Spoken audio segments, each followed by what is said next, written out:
रामराव जी के दो बच्चे थे, रूही और पवन। पवन बड़ा था और रूही छोटी थी। दोनों ही पढ़ाई में बहुत होशियार थे। रामराव और रूही की मां लता रूही को लेकर बहुत चिंतित थे, क्योंकि रूही ने अपनी शिक्षा पूरी कर ली थी, अब उसके लिए एक बेहतर रिश्ता खोजना था। एक दिन उनके करीबी रिश्तेदार का बेटा दीपक शादी में रूही का हाथ मांगने के लिए उनके घर आया। दीपक को सभी पसंद करते थे। वह दिखने में अच्छा था और एक अच्छी कंपनी में कार्यरत था। दीपक के परिवार को भी रूही पसंद थी। फिर इन सब के बाद शादी की तारीख तय हो गई और पवन के भैया और रामराव शादी की सारी तैयारियां कर रहे थे।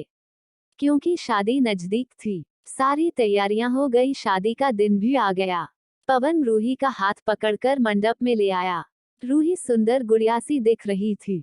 सुंदर नाक, आंखें, रंग गोरा, लंबी लंबी चोटी, रूही देखने में बेहद खूबसूरत थी।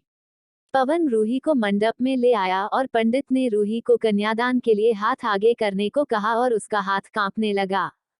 जिस पिता ने इस हाथ को पकड़कर दुनिया में चलना सिखाया, वही आज उसका हाथ किसी और पुरुष के हाथ में देने जा रहे थे। अपनी उस बेटी के बिना अपना बाकी का जीवन बिताना, ये विचार ही उनके लिए काफी कष्टदायक था। पिता ने उसका हाथ पकड़ लिया और उसके होने वाले पति ने नीचे से उसके हाथ को सहारा दिया। कन्यादान की रस्म शुरू हुई। हाथों से पानी की एक एक बूंद गिरने के साथ पिता की आंखों से भी बूंद बूंद आंसू गिर रहे थे।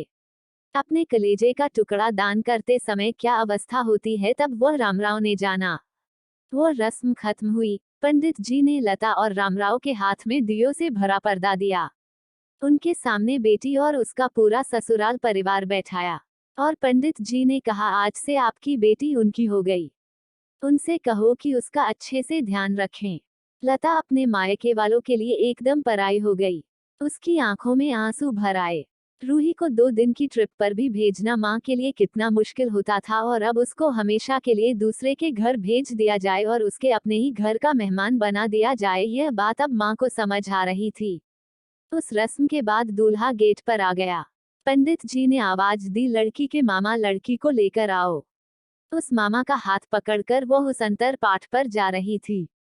सुबह उठकर एक साथ नाश्ता, फिर मस्ती, फिर मामी के हाथ का खाना, और रात में मामा के गोद में सिर रखकर सोने वाली भांजी आज उस मामा को दूसरे के हाथ में सौंपनी होंगी।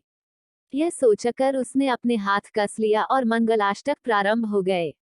भाई दूज के दिन बिना कुछ मांगे मिलने वाला गिफ्ट, एक साथ फोड़े हुए पटाखे, टीवी कौन देखेगा इस पर झगड़ा, और दादाजी गुजर जाने के बाद उन दोनों का गले लगकर रोना। दोनों भाई बहन आज एक दूसरे को देख रहे थे। उतनी ही देर में मंगलाष्टक समाप्त हो गए। मंगलाष्टक समाप्त हो जाने के बाद रूही अपने आगे आने वाले नए जीवन को लेकर उत्साहित हो गई। रूही ने वरमाला पहनाई और अपने पति दीपक के पास खड़ी हो गई। रूही के सामने बहुत से लोग खड़े थे। कुछ आशीर्वाद दे रहे थे और कुछ पास होकर स्तुति कर रहे थे। फोटो के लिए उसकी सहेलियां आई। एक ने उसका हाथ पकड़ा, दूसरी ने उसका पल्लू अटका हुआ निकाला, तीसरी ने उसके आंसू पोंछे। हम घर रहने के लिए आ रहे हैं। आंटी को बोलना खाना खाने के लिए आएंगे। उसे उस एक कमरे की आवाज, एक दूसरे के अधिकार और वह दिन याद आ गए जब वे एक साथ रहती थी। अचानक पति दीपक ने कहा कि तुम चारों की तस्वीरें ले लो। मैं साइड में खड़ा हो जाता हूँ। और वह चारों चेहरे हंसे। खाने की कतार में आज रूही माँ पापा से दूर दूसरे लोगों के साथ बैठी थी। खाना खाने के बाद पंडित जी ने गौरी हार की पूजा करने के लिए बुलाया। रूही ने वहां मन से पूजा की।